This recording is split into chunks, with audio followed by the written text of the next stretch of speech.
বাংলা পঞ্জিকার পাতায় অগ্রহায়ণ আসতে বাকি আর কয়েকদিন। কার্তিকের এই শেষ লগ্নে একটু একটু করে শীতের আমেজ মিলছে প্রকৃতিতে। সারা দেশের কোথাও কোথাও দেখা মিলছে হালকা কুয়াশা। সাত সকালে ঘাসের ডগায় শিশির বিন্দু জানান দিচ্ছে এই যেন জনপদে নেমেছে শীত।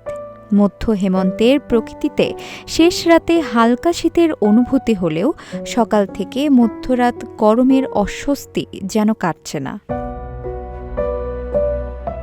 মাঠের কৃষক কিংবা শ্রমজীবী কিংবা কর্মজীবী মানুষের মনে প্রশ্ন, কবে আসবে শীত, কিংবা এবার প্রকৃতিতেও বা কতটা শীত নামবে। শনিবার বাংলাদেশের আবহাওয়া অধিদপ্তরের পূর্বাভাসে বলা হয়েছে, গত কয়েকদিনের তুলনায় দিনের তাপমাত্রা সামান্য কমবে, ফলে গরমের অনুভূতি কিছুটা কমতে পারে। আবহাওয়াবিদরা বলছেন, এ সময়ে দিন ও রাতের তাপমাত্রার পার্থক্য নির্ধারণ করে দেয় শীতের গতি প্রকৃতি।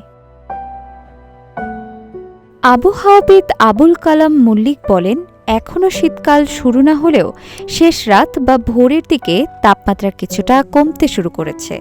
যখন দিন ও রাতের তাপমাত্রার পার্থক্য 10 ডিগ্রি বা তারও নিচে নামতে শুরু করে, তখনই শীতের অনুভূতি বৃদ্ধি পায়।